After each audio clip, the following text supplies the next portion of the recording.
وہ خود الیکشن میں بدعت کرتے ہوئے جلوس نکال رہے ہیں. دیکھ رہے ہیں کہ آپ دیکھیں کہ حق کس طرح اپنے کو منواتا ہے.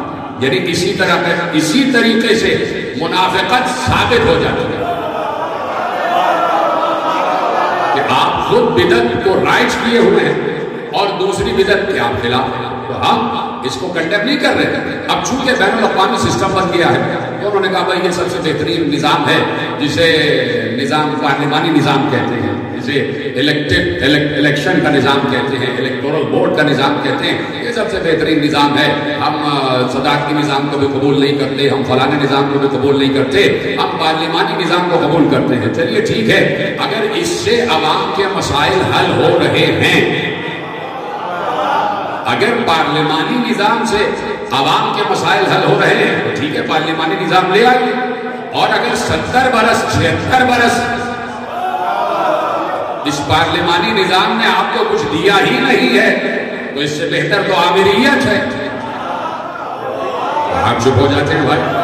دیکھیے آپ چپ ہوئے تو میں ثابت کروں گا اللہ الیکشن کو پسند نہیں کرتا. اللہ عامر ہے.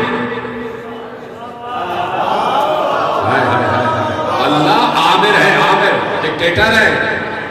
اللہ ڈکٹیٹر ہے, عامر ہے. عامر کا مطلب جس کا آرڈر چلے, جس کا امر چلے, جس کا حکم چلے. تو اللہ کہتا ہے میں عامر ہوں, اس لیے وہ اپنے مقابلے پہ کسی عامر کو پسند نہیں کرتا.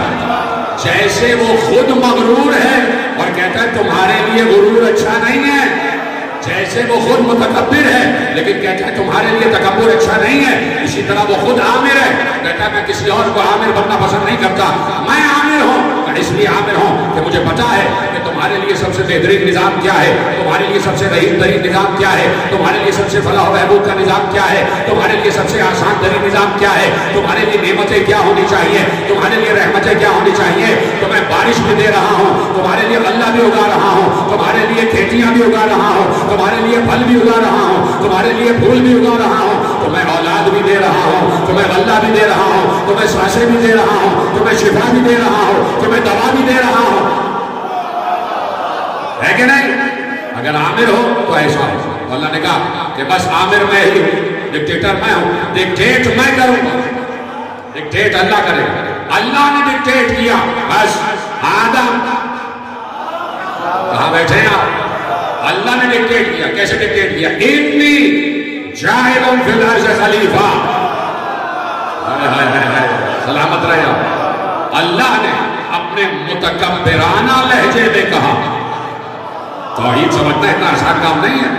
متکبر ہے نا اللہ, اس کا نام متکبر ہے نا, تکبر کرتا. اسی متکبرانہ لہجے میں اللہ نے کہا انی جاعل فی الارض خلیفہ, میں زمین پر خلیفہ بناؤں گا. وہیں سے بات طے ہو گئی کہ جب بھی زمین پر خلافت کا مقام آئے گا کی طرح سلامت رہے گا. تو خلیفہ بنائے گا اللہ, خلیفہ بنائے گا اللہ. تو یہ اللہ کی سنت قرار پائے, یہ اللہ کی فطرت قرار پائے. توجہ ہے میرے ساتھ ہے. اور اللہ نے کہا لن تجد لسنت اللہ تبدیلا, تم ہماری سنت میں کبھی تبدیلی نہیں پاؤ گے. سب کو یقین ہے نا اس آیت پر؟ سورہ نساء میں اللہ نے کہا لن تجد لسنت اللہ تبدیلا, تم اللہ کی سنت و فطرت و آئین و قانون میں کبھی تبدیلی نہیں پاؤ گے. یہ اللہ کا اٹل اصول ہے, اللہ کا اٹل اصول کہ ہم اپنی فطرت نہیں بدلتے, ہم اپنا آئین نہیں بدلتے, ہم اپنی سنت نہیں بدلتے. جو کل ہماری سنت تھی آج بھی وہی ہے, قیامت تک رہے گی. اس آیت پر کسی کو اعتراض تو نہیں؟ سب اس آیت پر یقین کرتے ہیں, سب مسلمان بیٹھے ہوئے, سب صاحبان ایمان بیٹھے ہوئے. توجہ فرما رہے ہیں آپ. اللہ نے کہا ہماری فطرت میں تبدیلی نہیں پاؤ گی. تو اللہ کی فطرت خراب پا گئی کہ خلیفہ اللہ بھیجے گا. اللہ کی فطرت قرار پائی, اللہ کی سنت قرار پائی کہ خلافت عرضی کے لیے اللہ انسان بھیجے گا. بشر کی صورت میں نور بھیجے, چاہے کچھ بھی بھیجے, اللہ بھیجے گا.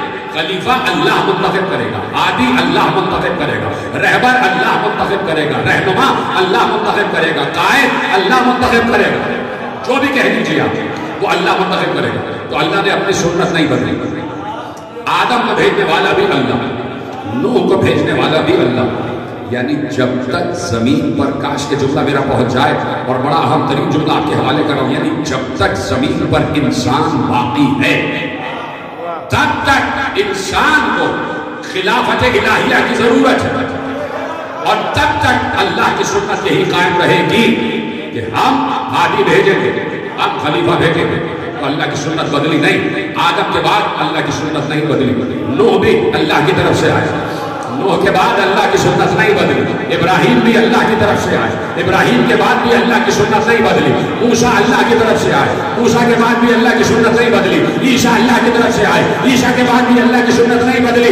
مصطفیٰ اللہ کی طرف سے آئے. تو اب مجھے بتاؤ، کہیں مصطفیٰ نے جاتے جاتے کہا ہو کہ اللہ یہ کہہ رہا تھا کہ میری سنت نہیں بدلتی، اب اللہ کہہ رہا ہے میری سنت بدل جائے گی، اب جسے چاہنا بنا لے.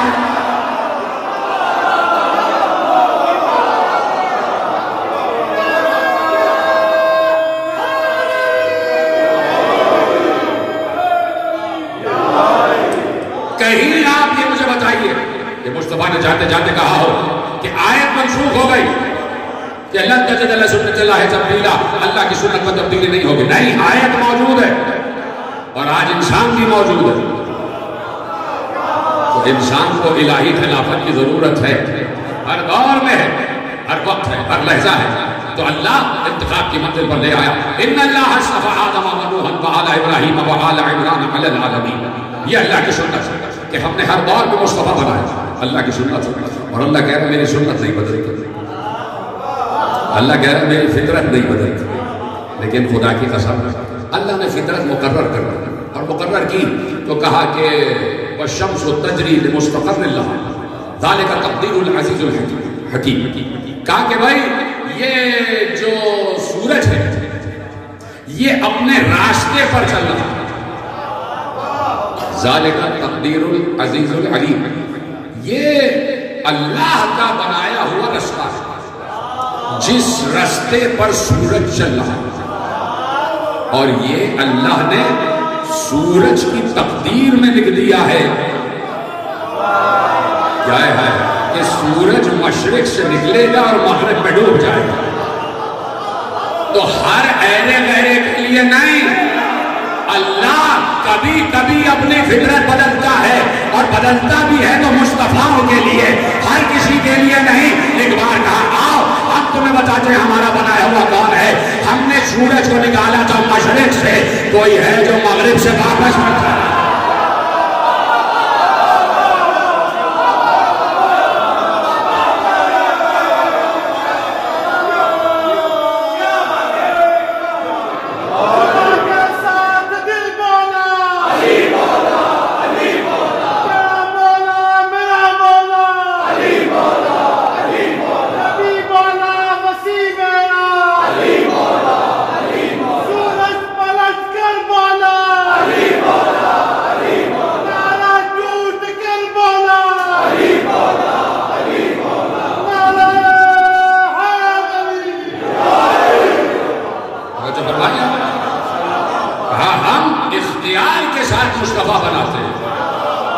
مصطفیٰ کا مطلب ہی اختیار ہے. مصطفیٰ کا مطلب ایسے نہیں کہ اللہ نے کہہ دیا مصطفیٰ. مصطفیٰ کا مطلب اس کے ساتھ کچھ اختیار بھی ہے، اور وہ اختیار اللہ کی طرف سے دیا ہوا ہے. وہ اختیار یہ ہے کہ اے مصطفیٰ ہم نے سورج کو مشرق سے نکالا، مغرب میں ڈبو دیا، تو تمہارا اختیار ہے کہ مغرب سے ڈوبے ہوئے سورج کو واپس پلٹا. یعنی تقدیر بدل دینے کا اختیار، تقدیر بدل دینے کا اختیار. ذالک تقدیر العزیز العلیم، ذالک تقدیر العزیز العلیم. یہ اللہ کی بنائی ہوئی تقدیر تھی جو سورج کی تقدیر میں لکھ دی گئی تھی. تو مصطفیٰ نے سورج کی تقدیر کو بدلا. وہ تقدیر جو اللہ نے لکھی تھی، اللہ کی لکھی ہوئی تقدیر تھی، تو اللہ کی لکھی ہوئی تقدیر کو بدلنے کا اختیار اللہ ہی کی طرف سے مصطفیٰ کے پاس ہے.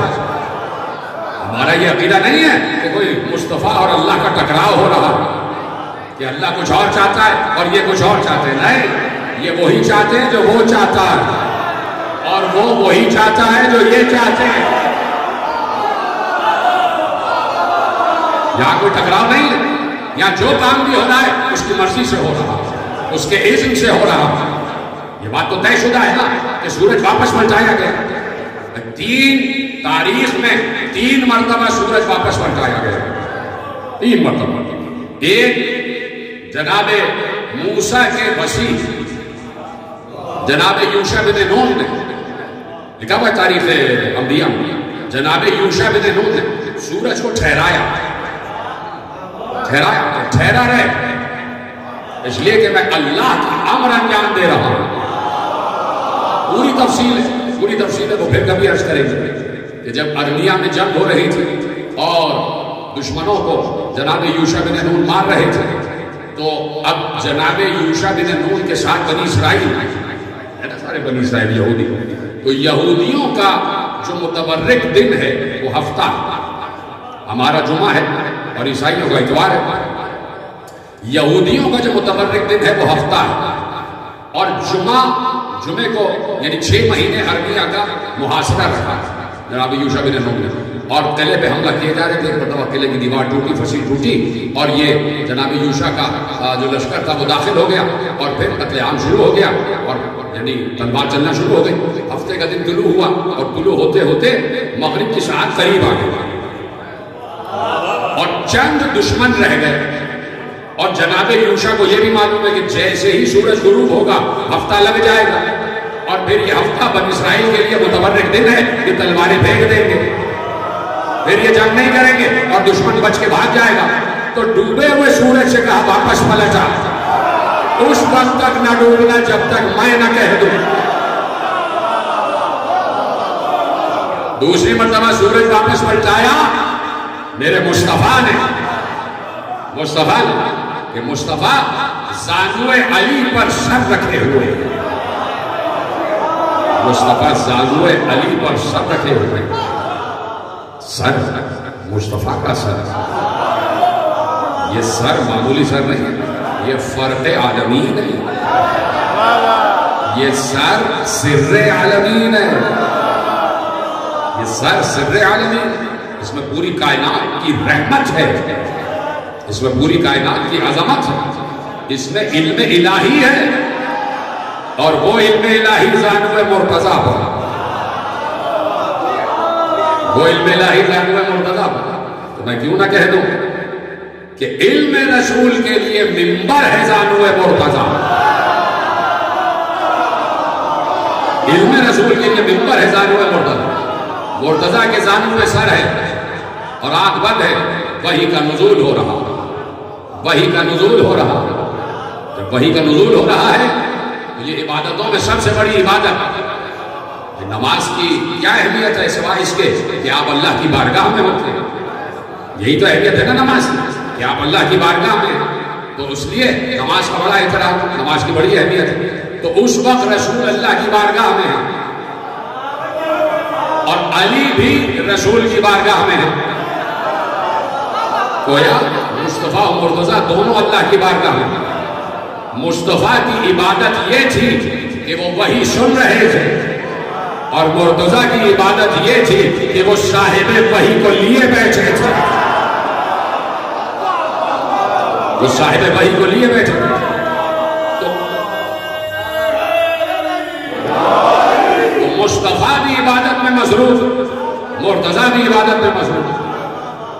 اور مرتضیٰ کو معلوم ہے کہ چاہے کتنا ہی بڑا کوئی وقت کیوں نہ آ جائے, سب سے بڑی اطاعت سب سے بڑی اطاعت احترام ہے مصطفیٰ, خیال آرام ہے مصطفیٰ, چاہے نماز کا وقت ہی کیوں نہ نکل جائے.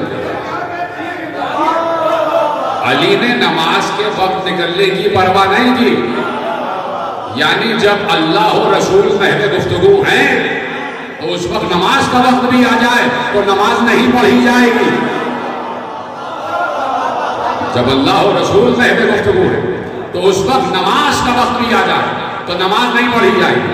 اور پھر وہ زانو لیے ہوئے, زانو اس کا ہے جو خود کہہ رہا ہے الصلاۃ المؤمن. دیکھ رہے کہ نماز نہیں پڑھی گئی, اس لیے کہ اللہ اور رسول محض گفتگو ہے, یعنی ذکر ہو رہا ہے, یہی سے بات ثابت ہو گئی کہ جب ذکر ہو رہا ہو تو ذکر کی اہمیت زیادہ ہے. اللہ اور رسول کا گفتگو. علی خاموش بیٹھے ہوئے, رسول کی آنکھ کھلی, رسول نے دیکھا سورج ڈوب گیا, سورج ڈوب گیا. اب کوئی یہ نہ کہے کہ علی سے نماز قضا ہو گئی. علی کی نماز یہی تھی جو علی ادا کر رہے تھے. اقیم الصلاۃ, اقیم الصلاۃ, قیام صلاۃ ہے, قیام صلاۃ یعنی نماز قائم کرے. نماز کا قیام یہ ہے کہ مصطفیٰ کا احترام باقی رہے, مصطفیٰ کا احترام باقی رہے. نماز کا قیام یہ ہے کہ احترام مصطفیٰ باقی رہے. بھائی قرآن نے کہہ دیا مصطفیٰ کی آواز سے اپنی آوازوں کو بلند نہ کرنا, ایسا نہ ہو کہ تمہارے سارے اعمال حق ہو جائیں. یعنی گستاخ رسول کی کوئی نماز قبول نہیں ہے.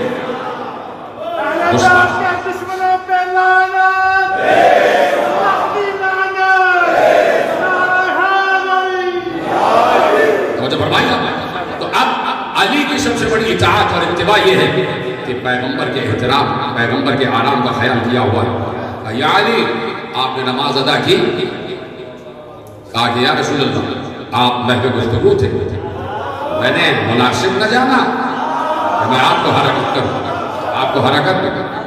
اب پیغمبر مسکرایا اور گویا کہا کہ یہ کیسے ہو سکتا ہے کہ ہماری نماز کے بغیر سورج ڈوب جائے.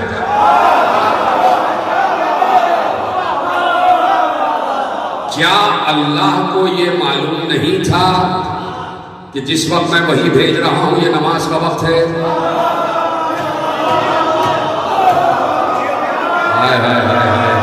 سلامت رہے آپ, سلامت رہے. کیا پروردگار یہ نہیں جانتا نا نعوذ باللہ کہ جس وقت میں وہی بھیج رہا ہوں یہ نماز کا وقت ہے؟ اے جبرائیل نبی رک جاؤ, پہلے نبی کو نماز پڑھنے دو. بتا دیا کہ جب ہم اور محبوب محو گفتگو ہیں تو نماز بھی ایک طرف, روزہ بھی ایک طرف, حج بھی ایک طرف.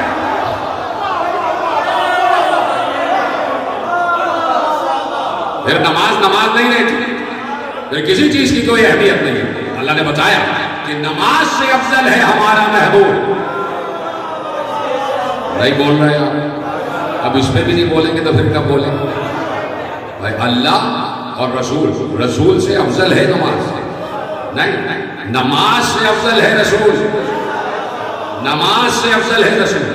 چپ ہو گیا, اللہ افضل ہے یا نماز؟ کیوں بھائی اب یہ کیسے کہہ دیا آپ نے اللہ افضل؟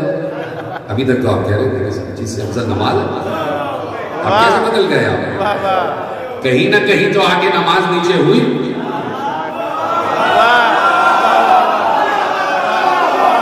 کہیں نہ کہیں آگے تو نماز نیچے ہوئی. رسول نے بتایا کہ صرف یہی نہیں کہ میں نماز سے افضل, میری پشت پر جو بیٹھا ہے وہ بھی.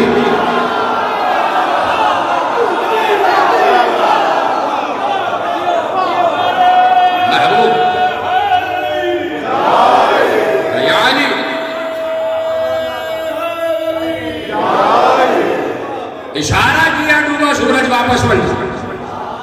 لیکن میرے مکتب کی, میرے علماء نے جو روایت لکھی وہ آپ کے حوالے کروں گا, آپ کی اجازت ہے بھائی. یہ دیکھیے رد شمس, مسجد رد شمس موجود ہے آج بھی, آپ جا کے زیارت کرتے ہیں, جو بھی گیا ہے اسے زیارت کی. مسجد رد شمس حجاز میں موجود ہے. ایک مسجد رد شمس حجاز میں, جس جہاں وہ مقام ہے کہ جہاں سے رسول نے سورج واپس پلٹایا, اور ایک مسجد رد شمس عراق میں ہے کہ جہاں علی نے سورج واپس پلٹایا. مسجد رد شمس دونوں جگہ موجود ہے, دونوں جگہ نشانی موجود ہے. آج بھی مسجد رد شمس موجود ہے. تو اب لکھا گیا کہ مصطفیٰ نے سورج واپس پلٹایا, لکھا ہوا ہے نا روایت میں. لیکن خدا کی قسم جا کے میں اسی لیے اپنے علماء کا احترام کرتا ہوں, بڑی محبت کرتا ہوں ان علماء سے جو از ابتدائے تاریخ اسلام یہاں تک جنہوں نے ایسے ایسے مار کے سر کیے اور ایسے ایسے جماعتیں لکھی. ایک بار کہا یا علی آپ نے نماز پڑھی؟ یا رسول اللہ نے, رسول اللہ نے یہ نہیں کہا کہ بھائی میں نے بھی نماز نہیں پڑھی. وہ رسول کی نماز وہی تھی جو پڑھ رہے تھے اس وقت. بارگاہ خدا میں ہونا ہی رسول کی نماز تھی. اتباع خدا, اطاعت خدا کی منزل پر آنا ہی صلاۃ رسول. تو اب کہا یا علی آپ نے نماز پڑھی؟ کہا یا رسول اللہ آپ کے اتباع میں، آپ کے احترام میں بیٹھا رہا، روزانو بیٹھا رہا. یہ بیٹھنا ہی علی کی عبادت ہے. یعنی گویا علی نے اشارے سے اپنے وقت میں نماز پڑھ لی، اشارے سے نماز پڑھ لی، لیکن جو نماز کی اصل کیفیت ہے، اصل حیت ہے، وہ ادا نہ ہو. تو آپ سنیں گے کہا گیا کہ پیغمبر نے کہا سورج واپس پلٹ جاؤ. ایسے نہیں تھا. پیغمبر بیٹھ گئے اور تمام اصحاب کے ساتھ ساتھ کہ یا علی آپ جائیے اور بالکل اس پہاڑ کے اوپر چڑھ جائیے اور اس پر بلند ہونے کے بعد سورج کو سلام کیجیے، سورج سے گفتگو کیجیے، سورج سے گفتگو کیجیے. علی گئے، علی نے ڈوبے ہوئے سورج کو سلام کیا، ڈوبے ہوئے سورج نے جواب سلام دیا. اور جس مقام پر پیغمبر چاہتے تھے اس مقام پر سورج آ کر ٹھہر گیا. نماز عصر ادا ہوئی، سورج واپس ڈوب گیا، سورج واپس ڈوب گیا. نماز عصر ادا ہو گئی، سورج واپس ڈوب گیا. اور اب دور یہ ہے کہ علی آگے آگے تیز گھوڑا دوڑاتے ہوئے اور پیچھے پیچھے پورا علی کا لشکر. زمانہ گزر گیا اور اب اولی الامر کے احکامات ماننے کی باری ہے، اولی الامر کے امر پر عمل کرنے کی باری ہے. اور اب وہ خلیفہ فی الارض زمین پر آ گیا اور منبر رسول پر بیٹھ گیا کہ جسے اللہ خلافت عرضی عطا کرتا ہے. ایک بار علی جنگ نہروان سے واپس آ رہے تھے، تیز گھوڑا دوڑ رہا تھا. علی آگے آگے گھوڑا دوڑا رہے، پیچھے ہزاروں گھوڑے جو علی کی معیت میں دوڑ رہے ہیں. ایک گرد کا طوفان ہے جو اڑتا جا رہا ہے. علی آگے بڑھتے جا رہے، آگے بڑھتے جا رہے. کسی نے کہا رک جائیے یا علی، نماز کا وقت آ گیا. کہا یہ وہ مقام ہے جو مقام عذاب ہے، یہاں کوئی نبی کا وسیع رک نہیں سکتا. یہ مقام عذاب ہے، یہاں کوئی نبی کا وسیع رک نہیں سکتا. میں آگے بڑھوں گا. لوگ آپس میں چین گولیاں کرنے لگے. دیکھو دیکھو علی خود بھی نماز نہیں پڑھتے اور ہمیں بھی پڑھنے نہیں دیتے. میں تو سمجھ رہا کہ جملہ آپ تک پہنچ جائے گا. کچھ آپس میں کہنے لگے دیکھو دیکھو علی خود بھی نماز نہیں پڑھتے اور ہمیں بھی پڑھنے نہیں دیتے. علی نے کسی کلام کی پرواہ نہ کی. علی تیز دوڑاتے آگے بڑھتے گئے. ایک بار جب وادی مقام عذاب سے آگے بڑھے تو اتنا آگے بڑھے کہ جب وہ وادی مقام عذاب ختم ہوئی تو مغرب کا وقت ہو چکا تھا، سورج ڈوب چکا تھا، عصر کا وقت نکل گیا. علی نے اپنا گھوڑا روکا، سارے گھوڑے رکے. علی گھوڑے سے اترے، اپنے مؤذن کو آواز دی، آؤ جبیریہ بن مسحر اذان دو، اذان دو. اس نے کہا یا علی مغرب کی اذان کہوں؟ کہا مغرب کی نہیں، عصر کی اذان کہو. کہا مغرب کی نیت نہ کرنا، عصر کی اذان کہو. جبیریہ بھی متحیر اور باقی تمام لوگ بھی حیران کہ عصر کی اذان، سورج تو ڈوب چکا ہے اور علی کہہ رہے عصر کی اذان کہو. ادھر عصر کی اذان کا آخری جملہ تھا کہ تمام علی کے چاہنے والے کہتے ہیں ایک بار علی کی زبان کھلی، علی کے ہاتھ بلند ہوئے، علی کی زبان سے نہ معلوم کیسی آواز آ رہی تھی. ایسا لگ رہا تھا کروڑوں پرندے ہیں جو ایک ساتھ بول رہے ہیں. کوئی ہے جو علی کو سمجھے؟ کہ علی کا دہن کھلا اور علی کے دہن سے آواز نکلی. معلوم ہو رہا تھا کروڑوں پرندے ہیں جو ایک ساتھ مختلف بولیوں میں باتیں کر رہے ہیں. کہ ہمیں کچھ سمجھ نہ آیا کہ علی کے دہن سے کیسی آواز نکل رہی ہے. اور جیسے ہی وہ آواز ختم ہوئی ہم نے ایک بار ایسی آواز سنی جیسے منو تنو لوہے کی زنجیر سے کسی لوہے کو کھینچا جا رہا. اور ایک بار ہم نے دیکھا کہ علی اشارہ کرتے جا رہے ہیں، سورج بلند ہوتا جا رہا ہے. جہاں تک علی نے چاہا مقام عصر پر آ کر سورج رکا، علی نے امامت کروائی، نماز ختم ہوئی اور جیسے ہی نماز ختم ہوئی علی نے اشارہ کیا، سورج واپس ڈوبا. اب علی نے کہا او بے یقین جبیریہ اب کہے مغرب کی اذان.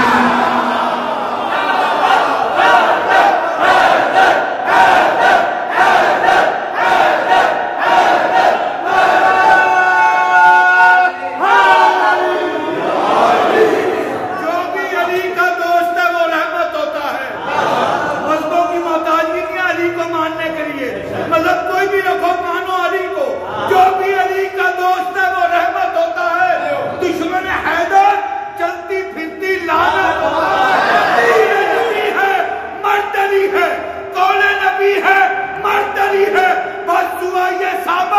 علی کا دشمن داڑھی والی عورت ہوتا ہے.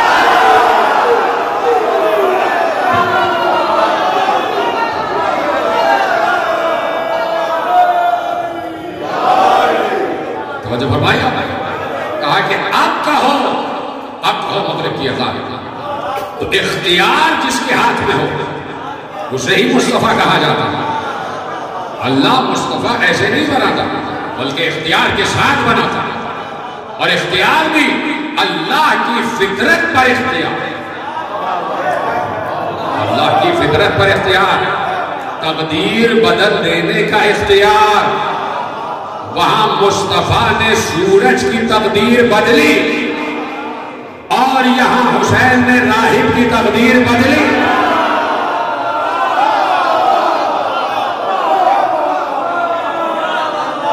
وہاں مصطفیٰ نے سورج کی تقدیر بدلی اور یہاں حسین نے راہب کی تقدیر بدلی.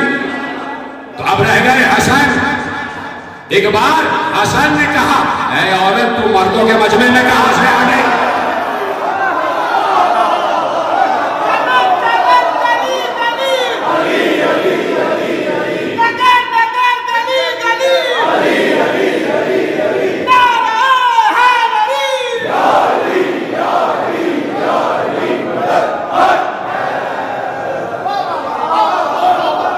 انتخاب ہے اللہ کا.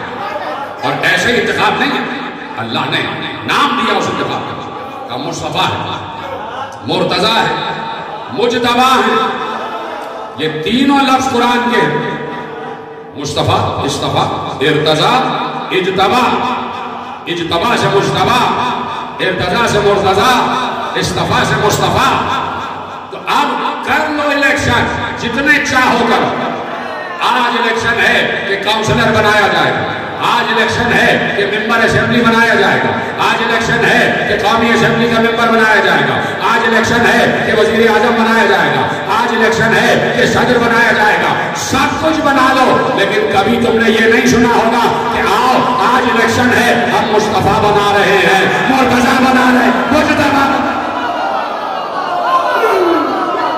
کوئی نہیں, کوئی ایسا الیکشن نہیں ہو سکتا جس میں قوم مصطفیٰ بنائے, قوم مجتبیٰ بنائے, قوم مرتضیٰ بنائے. نہیں, مصطفیٰ, مرتضیٰ, مجتبیٰ اللہ بناتا اور پھر انہیں زینت قرار دیتا. توحید کی زینت, زینت توحید. ایسے ہی نہیں علی کا نام اور لقب وجہ اللہ ہو گیا. وجہ اللہ کا کیا مطلب؟ اللہ کا ہماری طرح کا چہرہ تو ہے ہی نہیں. تو علی کے چہرے کو اپنی طرف نسبت دی. کہا یہ توحید کا چہرہ ہے, یعنی اس سے سیکھنا کہ توحید ہے کیا. علی سے سیکھنا کہ توحید کیا ہے. یہ وجہ اللہ ہے, یعنی یہ تمہیں اللہ کی طرف لے کے آئے گا. وجہ اللہ کا مطلب یہ نہیں ہے کہ اللہ ہوگا علی. وجہ اللہ کا مطلب ہے اللہ کی طرف لے کے آئے گا. تو اللہ کی طرف وہی لائے جو اللہ سے ملا ہوا ہو, جو اللہ کی طرف. تو علی وجہ اللہ, علی اللہ کے اس عقیدہ توحید کی زینت, عقیدہ توحید کی زینت ہے علی. اور اللہ نے علی کے چہرے کو اپنا چہرہ کہا. اسے معلوم تھا کہ یہ لوگ اپنے اپنے حسن پر بڑا اترائیں گے. ان کا حسن بھی تو ہم ہی نے دیا ہے, انسانوں کو بھی تو اللہ ہی نے حسن دا. تو اللہ نے کہہ دیا ان اللہ جمیل یحب الجمال, اللہ حسین ہے اور حسن کو پسند کرتا ہے. تو مجھے بتائے کوئی مولوی, کوئی ملا کہ اللہ کتنا حسین ہے. سب کے بڑے تعلقات ہیں نا اللہ سے, کہ اس کے علاوہ کسی اور تعلق کو ماننے کی ضرورت ہی نہیں, کہتے تیاری نہیں ہے. اللہ سے بڑے اچھے مراسم میں آپ ذرا یہ بتائیے اللہ کتنا حسین ہے. مجھے کوئی بتائے اللہ کتنا حسین ہے. وہ کہہ رہا ہے ان اللہ جمیل یحب الجمال, اللہ حسین ہے اور حسن کو پسند کرتا ہے. آپ اگر تمہیں نہیں پتا تو ہم سے پوچھو اللہ کتنا حسین ہے. اللہ سے زیادہ کوئی حسین نہیں, اللہ سے زیادہ کوئی حسین نہیں. آپ مجھ سے اگر کسی کے حسن کی تعریف کریں تو میں اس وقت تک یقین نہیں کروں گا جب تک اپنی آنکھوں سے اس کا چہرہ نہ دیکھوں. اللہ مسلسل کہہ رہا ہے میں حسین ہوں، میں حسین ہوں، میں حسین ہوں۔ آدم کے دور میں بھی کہا، نوح کے دور میں بھی کہا، ابراہیم کے دور میں بھی کہا، موسیٰ کے دور میں بھی کہا، عیسیٰ کے دور میں بھی کہا میں حسین ہوں، میں حسین ہوں، میں حسین ہوں۔ ہر دور میں انسان کہتا رہا تو کتنا حسین، کتنا حسین، کتنا حسین۔ ایک بار علی کا چہرہ دکھا کر کہا اتنا حسین۔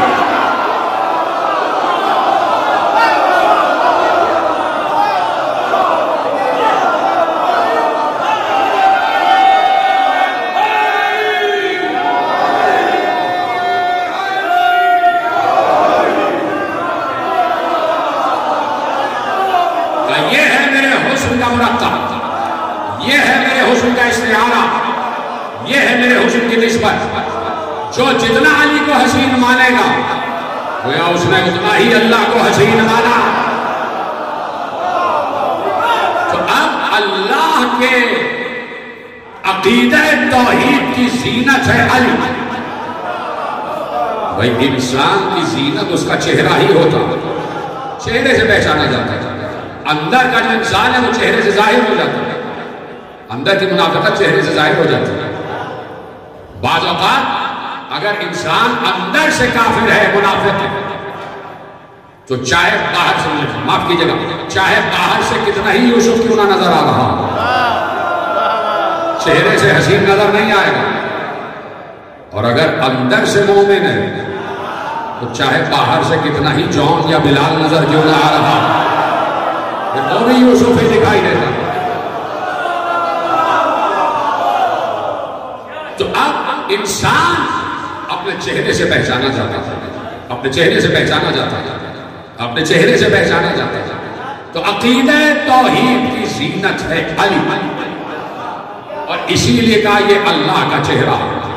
علی کو کہا اللہ کا چہرہ، علی کو کہا اللہ کا چہرہ، علی کو کہا اللہ کا چہرہ، علی کو کہا اللہ کا چہرہ، علی کو کہا اللہ کا چہرہ۔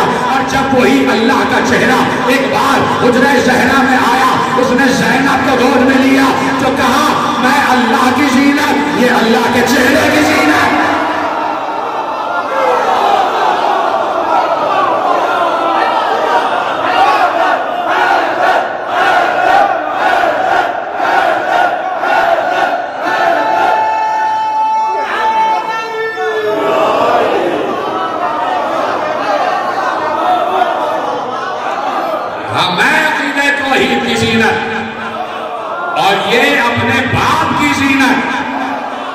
یعنی وجہ اللہ کی زینت کو زینب کہتے ہیں، زینب اپنے باپ کی زینت۔ اور لا تعریف اسلام کوئی خاتون لا جو اپنے باپ کی زینت بن جائے۔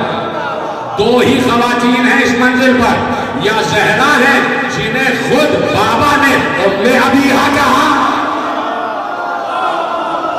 یا علی ہے جنہیں خود، جو زینب ہے جنہیں خود علی نے زینب کہا، اور علی نے نہیں کہا معاف کیجئے گا، اللہ نے زینب کا نام زینب رکھا، یہ اللہ کی طرف سے نام اترا ہے، یہ زینب ہے، یہ اپنے باپ کی زینت ہے، نام پوشیدہ ہے۔ ابھی گاڑی میں بات ہو رہی تھی اور سمارو صاحب نے بھی کہا، بات ہو رہی تھی، گفتگو ہو رہی تھی، اور میرے شاگرد حسن رضا آپ بھی بیٹھے کہ بات یہ ہو رہی تھی، نام بیویوں کے آج بھی پوشیدہ، یہ سب القابات ہیں۔ زینب لقب ہے بیوی کا، نام پوشیدہ، نام چھپا ہوا، نام اللہ جانتا ہے یا اللہ والے جانتے ہیں۔ توجہ فرمائیے، اسی بیوی کا اصل نام بھی پوشیدہ، سیدہ عالمین کا اصل نام بھی پوشیدہ، اس لیے جو بیوی پر درود پڑھا جاتا ہے نا، درود فاطمیہ، وہ کیا ہے؟ اللہم صلی علی فاطمہ و ابیہا و بعلہا و بنیہا و ذل المستودع فیہا بعدد ما احاط بہ علمک۔ پروردگار درود بھیج فاطمہ پر، ان کے باپ پر، ان کے شوہر پر، ان کے بچوں پر، اور ان کے اندر جو ایک راز چھپا ہوا ہے، ذل المستودع فیہا بعدد ما احاط بہ علمک۔ اور یہ ایسا درود ہے کہ کوئی بھی کڑی سے کڑی مشکل ہو، 530 مرتبہ یہ درود پڑھے اور بیوی سے توسل کرے، ہر مشکل حل ہو جائے گی۔ اللهم صل على فاطمة وأبيها وبعلها وبنيها والسر المستودع فيها بعدد ما أحاط به علمك. ریکارڈ ہو گیا اور اس سے آپ سن لیجیے گا. توجہ فرمائی آپ نے. تو نام پوشیدہ لقب سامنے آ گیا. وہ ہے سیدہ, یہ بھی سیدہ. وہ صدیقہ, یہ بھی صدیقہ. ماں طاہرہ, بیٹی بھی طاہرہ. ماں عابدہ, بیٹی بھی عابدہ. ماں زاہدہ, بیٹی بھی زاہدہ. ماں صالحہ, بیٹی بھی صالحہ. توجہ فرمائی.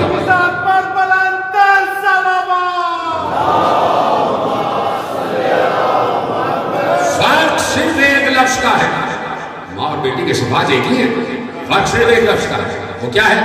وہ صدیقہ کبریٰ ہے, یہ صدیقہ صغریٰ ہے. وہ سیدہ ہے, یہ سیدہ صغریٰ ہے. وہ زہرا ہے, یہ ثانیہ زہرا ہے. توجہ فرمایا. تو اب وہی تسلسل ہے, وہی تسلسل ہے جو ماں کے صفات کا تسلسل ہے, وہی بیٹی میں آئے. یہ بالکل وہی فرق ہے کہ جیسے علی دونوں ہیں, فرق یہ ہے کہ ایک اکبر ہے, ایک اصغر ہے. ایک اکبر ہے, ایک اصغر ہے. ویسے ہی سیدہ دونوں ہیں, صدیقہ دونوں ہیں, طاہرہ دونوں ہیں. ایک اکبر ہے, ایک اصغر ہے. ایک کبریٰ, ایک صغریٰ. باقی تمام صفات وہی. تبھی جب زہرا دربار میں خطبہ دینے آئی تو 5 برس کی زینب کے ساتھ ہے. یہ جملہ بہت رونے کے لیے کافی تھا. تو سادات بیٹھے ہیں خصوصاً کہ جب سادات کی ماں حضرت زہرا سلام اللہ علیہ دربار میں آئی ہیں, مسلمانوں کو دربار میں آنا پڑا رسول کی بیٹی کو, ساتھ میں 5 برس کی زینب بھی ہے. دونوں ماں بیٹیاں مکنے میں ملبوس, چادر میں ملبوس, مکنا پہنا ہوا ہے. چادر تطہیر زہرا کے سر پر ہے. جس چادر میں آئے تطہیر اتری ہے وہ زہرا کے سر پر ہے, اور اسی کا ایک گوشہ زینب کے سر پر ہے. زینب بھی برقعے میں ملبوس ہے, مکنے میں ملبوس ہے. ماں کا دامن پکڑے ہوئے زینب ماں کے ساتھ بالکل ملحق کھڑی ہوئی ہے, اور ماں کو اونچی اونچی نگاہ کر کے دیکھتی ہیں کہ اب ماں رو رہی ہے. ختم کر دیتا ہوں بات, یہ جملہ رونے کے لیے کافی تھا. نگاہ بلند کر کے زینب دیکھتی ہے کہ میری اماں خطبہ دیتے دیتے رو رہی ہے. زینب پر اس وقت قیامت گزر گئی کہ جب زہرا نے روتے ہوئے چیخ مار کر ایک جملہ کہا, سنو اے اہل دربار, تم جانتے ہو نا میں فاطمہ ہوں. اور یہ بھی سنو, زہرا نے روتے ہوئے کہا, یہ بھی سنو میں کبھی جھوٹ نہیں بولتی. اجر و کمال اللہ. جنہیں رونا نہیں آتا وہ آنسوؤں کا انتظار نہ کریں, وہ ہائے کہتے رہے, اپنی زبان سے ہائے کہتے رہے. آپ کے آنسو نہیں آنے پرواہ نہ کرنا, کوئی مسئلہ نہیں ہے اگر آنسو نہیں آ رہے. آنسوؤں پر اختیار نہیں ہوتا, لیکن زبان پر تو اختیار ہے. ہائے تو کہہ سکتے ہو, کم از کم سینے پہ تو ہاتھ مار سکتے ہو. اماں کہہ رہی ہیں میں کبھی جھوٹ نہیں بولتی. زہرا کا پورا خطبہ زینب کو یاد تھا. جو زہرا نے خطبہ دیا تھا نا, زینب کا پورا خطبہ لمحہ یاد تھا. پورا وہ خطبہ جو خطبہ فدقیہ کہلاتا ہے, زینب کو ازبر تھا, اور آل محمد کے ہر بچے کو یہ خطبہ فدق ازبر تھا. میرے عزیزوں, کنیزیں بھی ساتھ تھی, ام ایمن بھی ساتھ ہیں, فضہ بھی ساتھ ہیں, ام سلمہ بھی ساتھ ہیں, اسماء بنت امیس بھی ساتھ ہیں. کنیزوں کے جلو میں زہرا بھرے دربار میں آئی, مگر عالم یہ تھا کہ کنیزوں کے سر پر بھی ردا تھی. کنیزیں بھی مکنا, کیا پڑھ رہا ہوں اور ابھی بھی آپ گریہ نہیں کر رہے, کنیزیں بھی مکنا پہنے ہوئے تھی. ایک بار اب میں سوال کروں شہزادی سے, سیدہ عالمین سے سوال کروں, بنت رسول سے سوال کروں, اے بی بی آپ تو آ گئی دربار میں, یہ 5 برس کی زینب کو کیوں ساتھ لائی, یہ 5 برس کی اپنی بیٹی کو کیوں ساتھ لائی؟ تو شاید یہی جواب آئے کہ میں چاہتی تھی کہ زینب کو پتہ چل جائے کہ دربار میں کیسے آیا جاتا ہے, دربار میں کیسے خطبہ سنایا جاتا ہے. ختم ہو گئی بات. ارے زہرا نے اتنا طویل خطبہ دیا, کھڑے خطبہ دیا, کسی نے ایک جام آب بھی نہ بھیجا. کہ اے بنت رسول اتنی دیر سے خطبہ دے رہی ہیں، آپ کا گلا خشک ہو گیا ہوگا، چند قطرے پانی کے پی لیں۔ کسی نے ضیافت نہ کی، کسی نے کرسی تک نہ دی بیٹھنے کے لیے۔ بنت رسول کھڑے کھڑے خطبہ دے رہی تھی، ایک خطبہ دیا، بی بی تھک گئی۔ کیا ہائے نہیں کہہ سکتے آپ؟ ایک خطبہ دیا، رسول کی بیٹی تھک گئی، اپنے قدموں پہ کھڑے نہ رہا گیا، لرز رہے تھے زہرا کے قدم۔ ایک طرف سے تیزی سے فضا آگے بڑھی، ایک طرف سے اسما بنت امیس آگے بڑھی، بی بی کو سہارا دیا، بی بی نے کاندھے پر ہاتھ رکھا اور بی بی آہستہ آہستہ چلتی ہوئی اپنے بابا کی قبر پر آ گئی اور آ کر کہا صبت علیہ مصائب اللہ ونہا، صبت علیہ مسن لیالیا، اور اٹھا کر بی بی کو اس کے حجرے میں لے جایا گیا۔ ختم ہو گئی بات۔ میں کہوں گا اے بی بی فاطمہ زہرا، آپ نے ایک خطبہ دیا اور آپ کھڑے کھڑے تھک گئی، ذرا کربلا میں آئیے، کربلا سے کوفے، کوفے سے شام تک ہر بازار میں خطبہ، ہر دربار میں خطبہ، ہر جگہ خطبہ، کھڑے کھڑے خطبہ زینب نے دیا۔ ارے زینب تھکی نہیں، اور اے بی بی ہاتھ جوڑ کر آپ کی خدمت میں عرض کرتا ہوں، جب آپ دربار میں آئی تھی تو سر پر چادر تھی، ارے زینب آئی تو ہاتھ بدے ہوئے، سر پر چادر نہیں۔ اجروں کو بر اللہ، اجروں کو بر اللہ، چاہتا تو یہی چھوڑ دیتا، لیکن عمر یہ ہے، مجھے عمر یہ ہے کہ کوئی جملے اور آپ کے خدمت میں ہدیہ کیے جائے۔ میری مائیں بہنیں گریہ کر رہی ہے، ارے ہر مقام پر زینب نے خطبہ دیا، لیکن سر پر چادر نہیں ہے، مکنا نہیں ہے، ہاتھ پسے کچھ بدے ہوئے ہیں، اور ایک بیمار بھتیجا آگے آگے ہے، وہ سب کے سامنے صرف ایک بات کے لیے ہاتھ پھیلا رہا ہے، ارے کسی کے پاس چادر ہو تو دے دو، کسی کے پاس چادر ہو تو دے دو، میری پھوپھی کا سر، میری ماں کا سر، میری بہن سکینہ کا سر کھلا ہوا ہے، اور یہ زینب دیکھ رہی ہے، اور ساتھ میں وہ سر بھی دیکھ رہا ہے جو کٹا ہوا ہے اور نو کے سنا پر ہے، وہ سر بھی دیکھ رہا ہے جو کٹا ہوا ہے اور نو کے سنا پر ہے۔ بہت سے سر کٹے اور نو کے سنا پر آ گئے، حسین کا سر سب سے پہلے نو کے سنا پر آیا، علی اکبر کا سر بھی نو کے سنا پر، اور یہاں تک کہ 6 مہینے والے کا سر بھی نو کے سنا پر، آن کا سر بھی نو کے سنا پر، محمد کا سر بھی نو کے سنا پر، قاسم کا سر بھی نو کے سنا پر، حبیب ابن مظاہر کا سر بھی نو کے سنا پر، ہر صحابی کا سر نو کے سنا پر۔ اب سب دیکھ رہے تھے کہ ان میں ایک سر کم ہے، ارے حسین کا سپہ سالار عباس، بس آخری جملے تقریر، سب کہہ رہے ہیں حسین کا علمدار عباس، اس کا سر نظر نہیں آ رہا، تو کسی نے آخر تفتیش کی کہ عباس کا سر نو کے سنا پر کیوں نہیں ہے، تو بتانے والے نے بتایا ارے ہم ہر بار عباس کا سر نو کے سنا پر بلند کرتے ہیں، بار بار سر زمین پر گر جاتا ہے۔ ارے زین العابدین نے کہا میرے چچا کا سر نو کے سنا پر بلند نہیں ہوگا، اس لیے کہ زینب کا سر کھلا ہوا ہے، کلثوم کا سر کھلا ہوا ہے۔ الا لعنۃ اللہ علی القوم الظالمین فسيعلم الذين ظلموا أي منقلب ينقلبون۔ ماتم حسین۔